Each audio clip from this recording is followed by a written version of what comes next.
801 amendment of bylaws. In researching all of this, and the management board discussed this at their last meeting, we've outgrown our current bylaws. Our current bylaws are open to interpretation. They're in conflict. When the bylaws were written, there were no members of the foundation. Now we have thousands of members of the foundation. And I think the original intent, too, and after your earlier motion, I think reviewing the bylaws becomes even more important in that I think the entire intent when the city took this over 30 years ago was to keep the finances of the foundation separate from the finances of the city. So at the last management board meeting, they talked about this, and I volunteered to work with Mr. Sears to look at coming up with new bylaws that address the issues and the conflicts of the existing bylaws. So I think the appropriate would be to table this until it comes back as an action item again after they come to a decision. Do I have a motion? I'll motion to table it. Second. All in favor? Aye. Opposed? None. Move on to number 2. Trustee Hanson. Discussion for possible action, review of, and possible action on the clerk treasurer Rogan's findings regarding City Hall's performing financial services for the Nevada Northern Railway. At the meeting Tuesday night, it was the management board came with agreement to have their department talk to our department and see if we could come together with a workable agreement. And so, to me, it was already you, Sam. I think we should table it again. Let them have some time. They've only had 2 days. I completely agree. I would like to say first, though, that as I've sat here, I've counted at least 70 people who have come who, somehow or another believe that we're out to destroy the railroad. And it's exactly the opposite of what we want to do by looking at these issues which have been brought up, which are causing concerns in the minds of auditors that might very possibly result in what you don't want to see, what we don't want to see, which is the dissolution of the railroad. We very much appreciate what you've said, that it's an absolutely viable anchor for our tourism industry here in the city and brings in a great amount of revenue, which we desperately need, not to mention the fact that we all love the railroad because it's a whole lot of fun.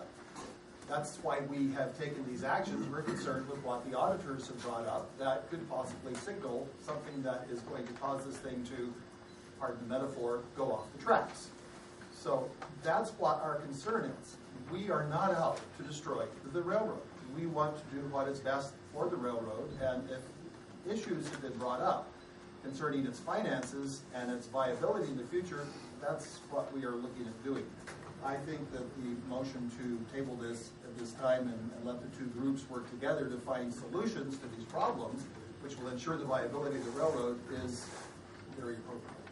I object something at this time because you just hit on something I've been thinking about it all day, and that is I think that we as Board of Trustees should get together with the management board in a public meeting and hash all of this out, even if it means having the meeting catered because it goes until midnight or something.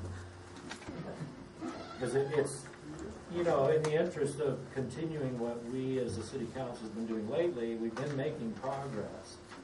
And this is a hump that I think we need to get over.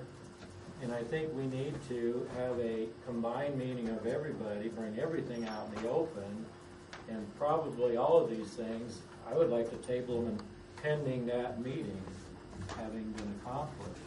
Is that a motion? I don't know. Is it okay to do that sort of thing? Sam's already got a motion, it hasn't been seconded yet. We do have, but I would like to see a meeting of everybody. We do have in the bylaws a joint meeting. And right, I saw that. In the past, that joint meeting has just been pretty much nothing. But that doesn't mean, I can't remember when the joint meeting has to be, if it's specified at a date or just before a date. We have to look at that. But we can look at that, Randy, and then schedule a meeting according to the bylaws. We can do that without a motion. We can do that. Because all of this, it just seems like, including the crowd here tonight, I think we need to just have a meeting and everybody sit down and, just talk about what needs to be done to fix all of this and keep the railroad moving along. So, okay, that's good. So Do we have a second to Sam's motion? I second. All those in favor? Aye. Opposed, none. Mr. Durbridge, I do have some handouts to address Sam's motion, for some additional information. Okay. If you'd like, I can give it to Jennifer. I believe there's enough there for everyone.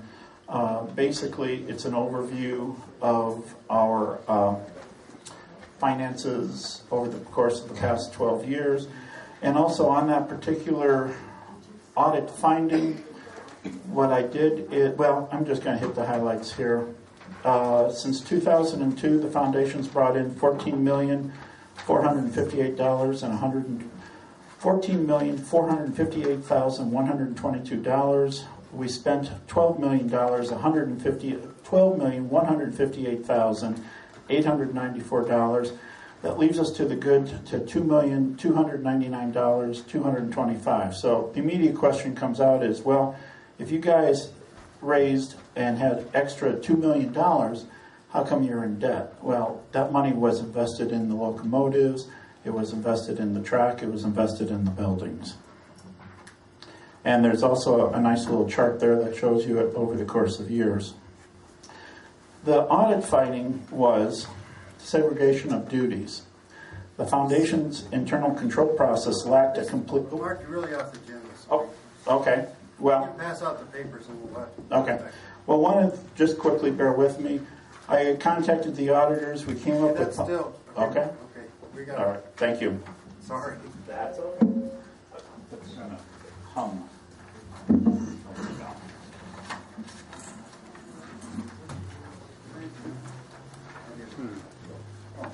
I'll adjourn this meeting of the White Pine Historical Railroad Foundation Board of Trustees. All right, the Ely City Council meeting is back in session. The items for discussion, possible action only for the Ely City Council. Consent agenda, this is for number one. Discussion for possible action minutes for January 9th, 2014.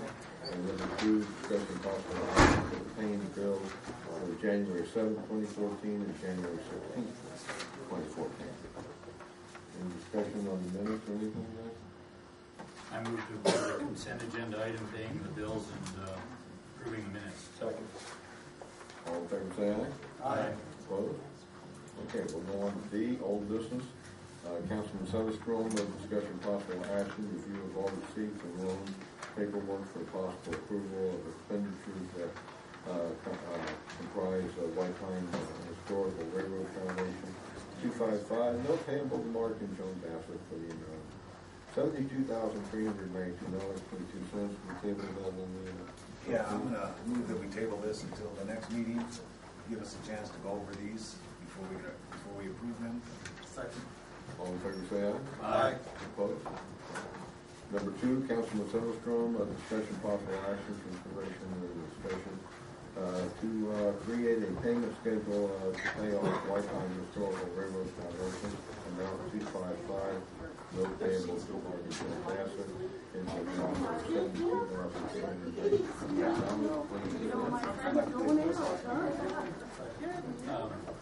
Pardon me. We voted as the Board of Trustees to create payment schedule. Right, but until in the next meeting, we put it on the agenda of the council. It's got to come back to the railroad trustees. In other words, get it finalized. Get all the information that we voted on in the next meeting. Thank you. All in favor, say aye. Aye.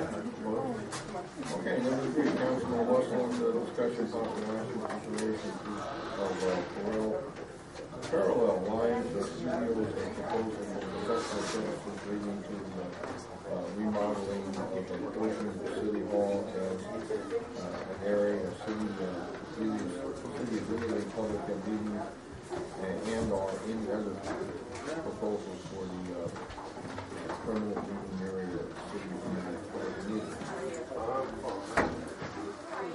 I talked to Thomas Pratt the other day. I think what it breaks down to is his proposals and everything together, it seems like a pretty good plan for the city. I think you guys are all in favor, but I don't know that. But I would think that this would be something we may pass. But he also sent a letter stating that his services, not up until now, his service with the entire project, roughly around 27,000. I said, Thomas, I can accomplish that if we get approved. He said, okay, he understood that.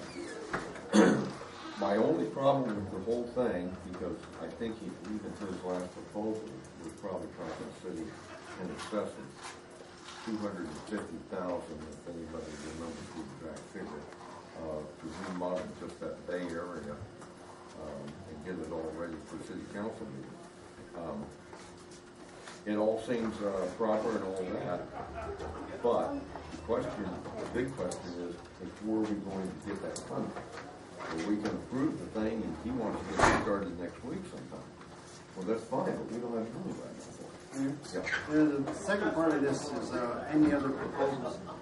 I was approached by a couple of my friends over the weekend that said, why don't we approach the National Guard and buy that building from, we own the land. And that's a great idea. Wish I would have had it. But, to buy it from them, and I think we should proceed on that course. If nothing else, we're going to waste time. But if we could get that building for zero or for free, we do have the best part is we own the land. And if we could get that building, it would save us time. We could use the money for other things. So my motion would be to tell Thomas we're now quite ready to go with his proposal and direct city staff to approach the Department of Army about getting that building and then use it for someone to use. Richard, would that be a proper motion on this agenda? You can certainly vote on the proposal that was presented by Parallel Line Studios. With respect to the other question, the acquisition of property between governmental entities is a special rule, okay? And it is not governed, from what I can determine, and I've taken it to the Supreme Court of this state, is not governed by either the open meeting law or the normal rules of bidding or public acquisition.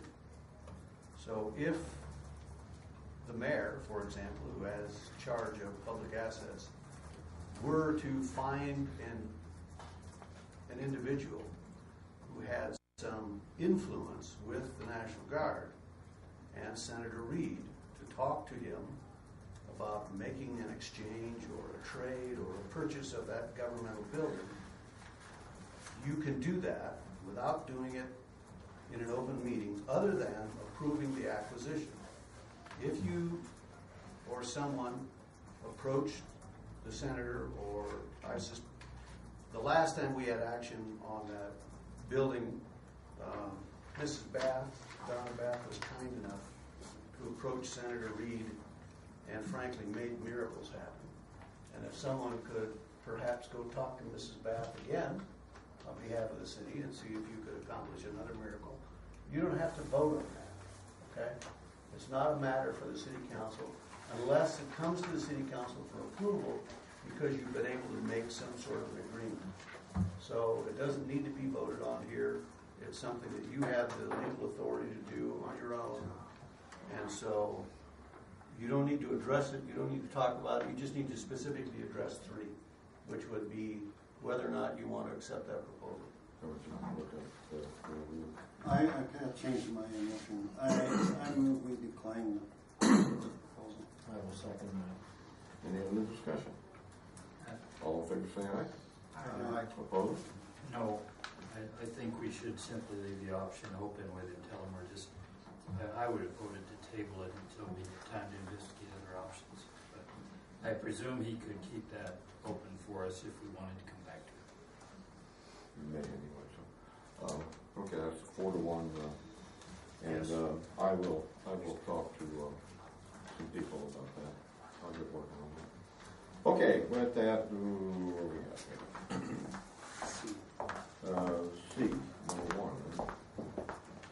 New business, Mayor Hickman, University of Nevada Cooperation Extension Office representative, discussion possible action acceptance of a proclamation declaring January 2014 National Radon Action Month in the city of Ely. Usually we have somebody who's on the radar or the group comes down over here. This is something we do every year. They usually come in with all the cute little kids for checking your radon out, but they're not here this year.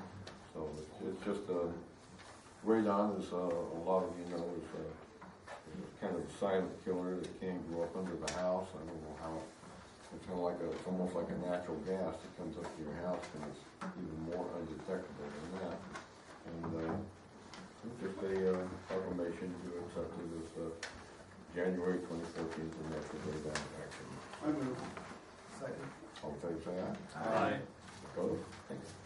Number 2, Executive Director Bassett, discussion, possible action, review, and possible approval of bylaws, bylaws changes for the White Pine Historical Railroad Foundation as requested by the Management Board as per the Foundation Bylaws, Section 8.01 Amendment by the bylaws. It was tabled, so I move we table this. Second. All in favor, say aye. Aye. Opposed? That will go to number 3. Councilman Hampton, discussion possible action, review of all possible action on the city clerk treasurer Rogan's findings regarding the city hall performing financial services for the Nevada Northern Railway. This table, I would suggest. All in favor, say aye. Aye. Opposed?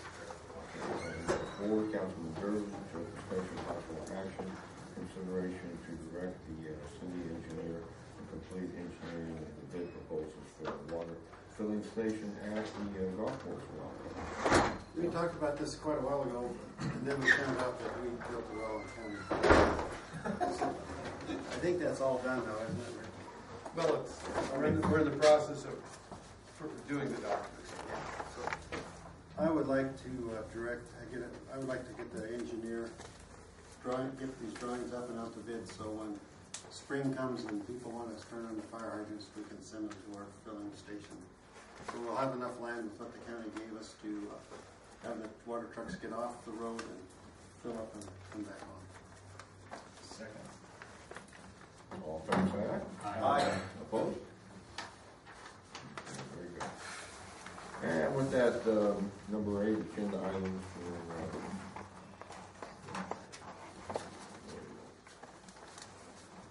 did I skip the reports? Okay, this report. City Council started with Councilman Hampton. Attended the White Pine County Water Advisory Board Tuesday afternoon at the same time the Railroad Management Board was meeting. I regret there was that conflict.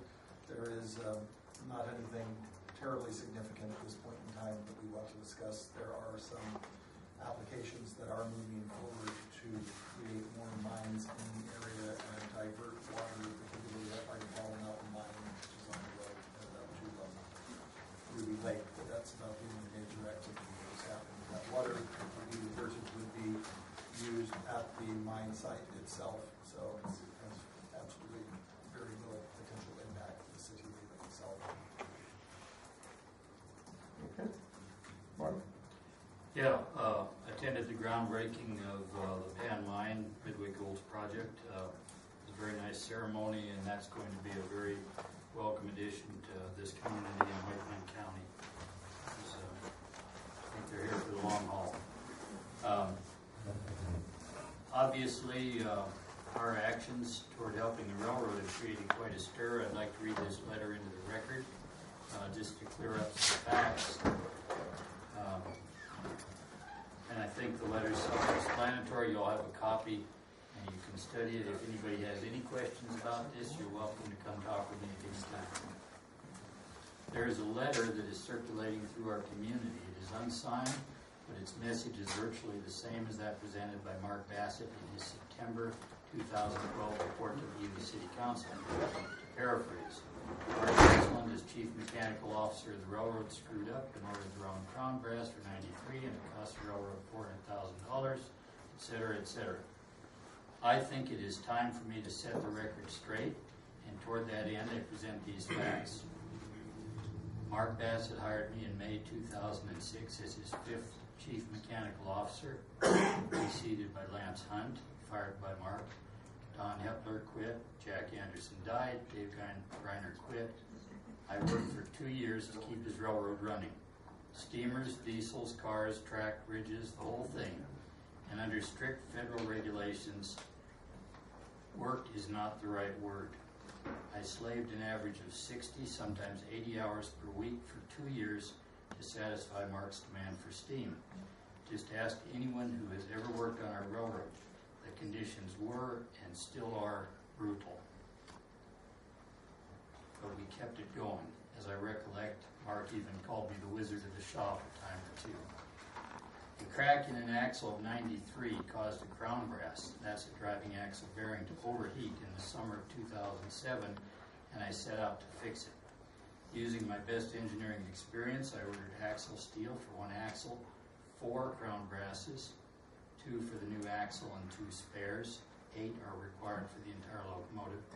I specified a high lead bronze, just as dictated in the standard practice of ALCO, made '93, the Association of American Railroads, and Baldwin, etc., etc.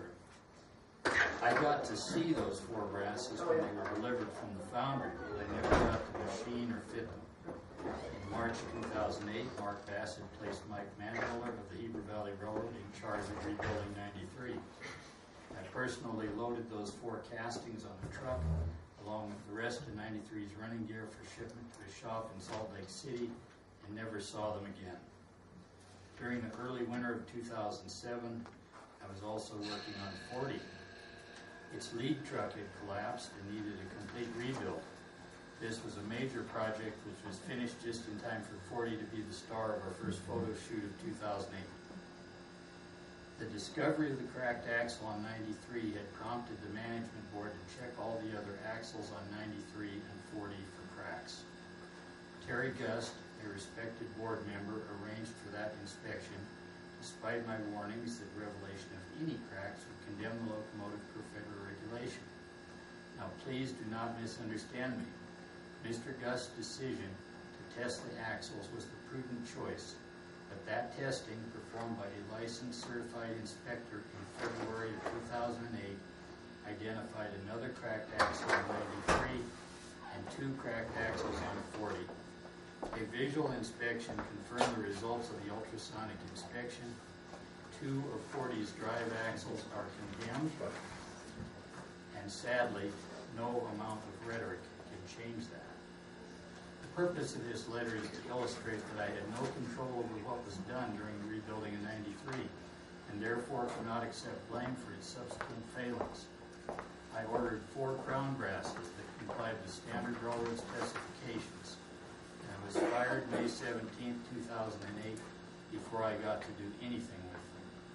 I'm not sure that the brass I ordered was even used. I do know that the first failure was caused by improper machining of the brass.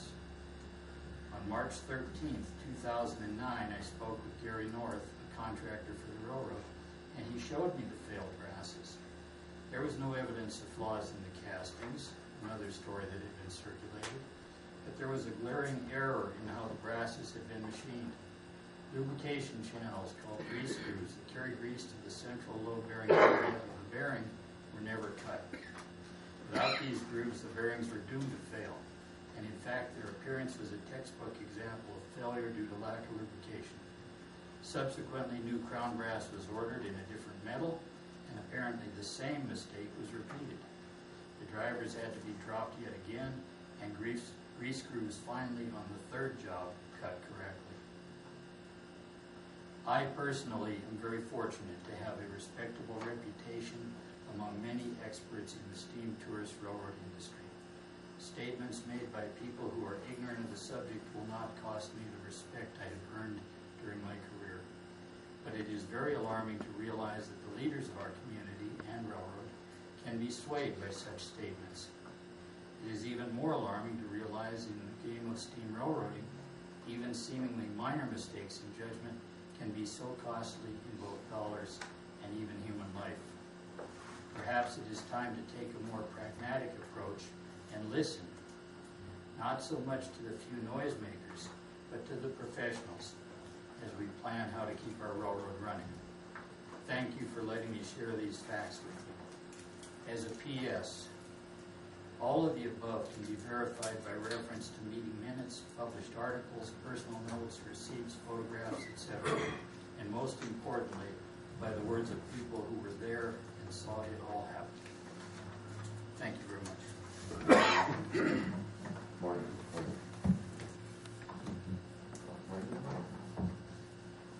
Oh, I'm up. Highway 55 is something to be aware of. Hasn't happened yet. There are 3 possible routes that are going to go all the way from Mexico, apparently, all the way to Washington. And the federal DOT is starting a program. They're starting to research, and we are one of the 3 possible routes for this Highway 55. It'll come up through Las Vegas, and then from there, it's questionable where it exactly will go. And the other thing is unmanned aerial vehicles. I personally have been looking into it a lot lately, and Nevada is one of the 4 states where we're going to start testing out these things and looking at programs where we can use the things. Most people just call them drones, but there's a lot more to it than the Predator like you see landing down at Indian Springs all the time. And that's my report. I also went out to the Pan mine. Great experience.